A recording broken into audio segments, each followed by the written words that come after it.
Good morning, everybody. My name is Sergeant Vega. Today we'll be going over an informative brief on leader competencies.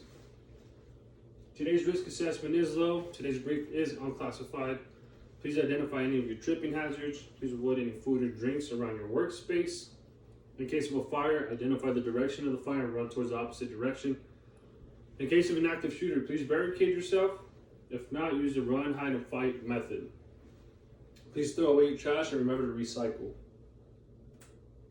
Today's agenda. Today we're going to be talking about leader competencies, the three main categories of leader competencies. How does this affect the unit readiness? We're going to be doing a summary and then questions at the end if there's any. Purpose. Today's purpose is to educate the study group and inform about leader competencies and also why it's important in the leadership role. Introduction. What is leader competencies? Leader competencies come in three categories: leads, develops, and achieves. Leader competencies are behaviors and skills that contribute to superior performance. Leaders who do not take action in their competencies can leave devastating effects in their unit, formation, work, and home environment. Leaders need to understand the importance of being a great leader can progress professional and personal growth. Types of competencies. Leaders. Leadership is a process of influencing people by providing purpose, direction, and motivation while operating to accomplish the mission and improve the organization.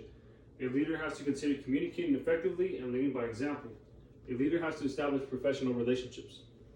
So communicating effectively, an example of that would be being in the National Guard. We get a FY schedule of our drill dates. A lot of soldiers don't receive that simply because the contact information is wrong. They're busy with work or have a personal issue, so sometimes they won't see it or don't even get it at all. So by communicating effectively, a leader needs to reach out not just to that one soldier, but to everybody that falls under them, probably like a week prior to drill, and ask them if they received first the schedule dates, if they know what's going on for the drill, what uniform to be in, and time hacks. That's an example of communicating effectively. Also, when you're tasking out soldiers to go do something, you want to give them a purpose. That's communicating effectively because they know why they're doing it. Leading by example is huge.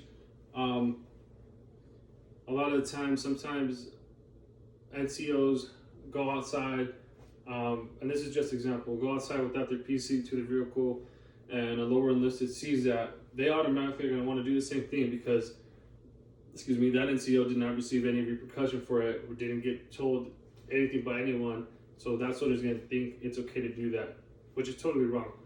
But if a soldier sees an NCO police calling outside on their own, more than likely that soldier's going to want to do that too because they see someone of higher ranking is doing the right thing. So they want to make sure them as a lower ranking is also doing the same thing so they can work their way up the ranks. Establishing professional relationships. Getting the trust of your soldiers is a big key. You want your soldiers to come to you for their problems or any questions that they have in their mind. Getting their trust is also going to give you the respect that you deserve in the authority, and also they're going to expect that respect as well.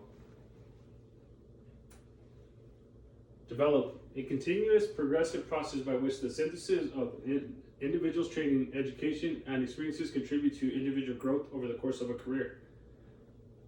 Quoted by General Odierno, the best leaders create environments that allow individuals to grow and trust subordinates.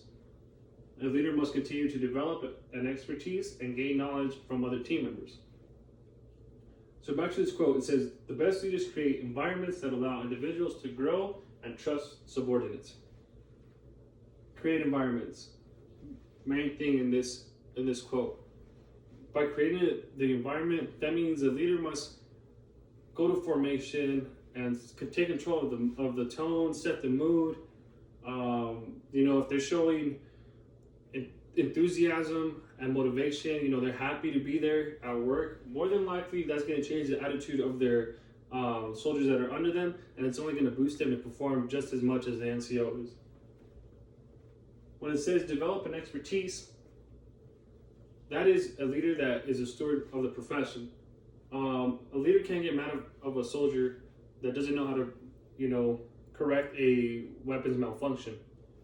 If that NCO doesn't know how to correct that either, then that's toxic leadership. It's only mirroring his knowledge of what he's sharing to his lower enlisted. Gaining knowledge from other team members. Sometimes leaders need to step down from a leadership position just so they can see the point of view of their lower enlisted and see how they work, see the way they brain things, how they react to others. That is going to help you develop the soldier that you want to get out of them. And it's also going to get you a lot of respect and trust, because it's showing that you're not just a boss, you're a human too, you're just like them doing the same thing. Achieves. Accomplishing a task or goal due to the plan of action and is knowing how to react if the outcome of the result is complete opposite of success. A leader has to adapt on ongoing changes. The leader must know how to reward, congratulate, or notice soldier success. One of the most important parts of being a good leader is being able to make sound decisions that can benefit the organization and lead to the best outcomes. Now here, when it says a leader has to adapt to ongoing changes, a leader has to know how his soldiers work, right? Let's say they're going on a ruck march and then unexpectedly they're getting attacked from the right flank. So now the leader has to take control and learn how to readjust his team, how to set them up, and then so they can continue to do the mission, but first step back, control this issue, and then continue to progress throughout the mission. So that's like adapting to ongoing changes and knowing when to make the right decisions at the right time, and knowing how to stay calm and handle everything. When it says to reward, congratulate, or notice a soldier, it's not always about like getting awards, getting a medal or anything, a coin. Sometimes it's just showing the soldier, hey, you did a good job today. Like, thank God. Sometimes soldiers want to hear that. That's only going to boost the morale of everybody else. And it's showing that you notice that soldier. It's not just another number, For example, here in this picture, it shows a commander pitting a soldier of some sort. This individual that is getting rewarded, his confidence and performance is now going to be up to par. He's going to want to perform, continue to get more rewards. And that is only, with everybody else around him seeing that, they're also going to want to, you're going to be like, you know what? I want to get an award too. I want to do the same thing. So now everybody's going to want to perform, and that's going to build a pretty strong unit, and the cohesion, that's when it starts to build. Effects of the unit. This allows the team to start building cohesion and chemistry within the team. The overall success rate will continue to grow. Motivation will increase, and soldier can come to their leader for anything. So based on these pictures, it's showing camaraderie, right? Cohesion. This soldier could be going through a personal issue that this soldier might be going through the same thing. So now they can trust each other, come to each other as a human, not just as a soldier, but build each other from there, learn from each other, and see how they dealt with it. Oh, I dealt with it like this and that. And same thing over here. You can tell these guys are a team by the way they're holding each other. They probably went through something tragic, and now they're keeping each other happy and safe by comforting each other. Cohesion and chemistry. It's very similar. It's basically almost the same thing. Cohesion is more like connectivity, I guess I'd say, or relation like this. Like I mentioned, they can relate to each other. Chemistry is going to be that you have your team. I work with this individual because I know how he works, or vice versa. Like I said, motivation will increase, and the performance is only going to skyrocket from there. For summary, today we talked about leading oneself as a leader, then leading others in the organization as a leader. So leading oneself. A good leader will be able to show demonstrated ethics and integrity while performing their job, know how to manage themselves, be able to increase self-awareness, develop adaptability, exhibit and they maintain a leadership stature, and display drive and purpose.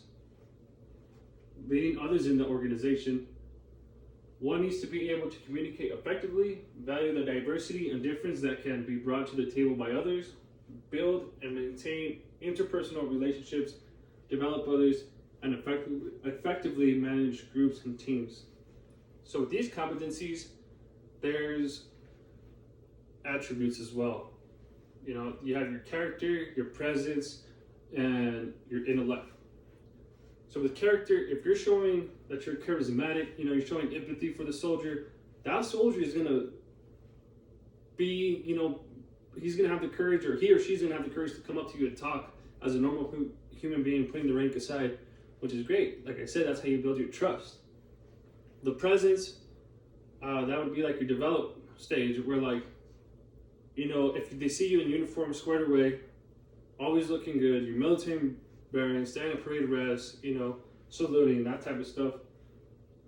That's part of the development thing. It's in the process as well. That's an attribute that they have.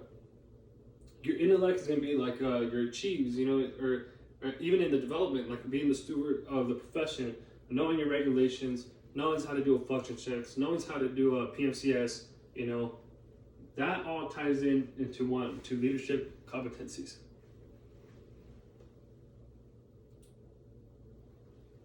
Is there any questions or concerns at this time? Okay, what was supposed to happen today? What did happen today? This time I will conduct an AAR, give me some sustains and some improvements. Remember, this brief is unclassified. Risk assessment is still low. My name is Sergeant Vega. Thank you for your time.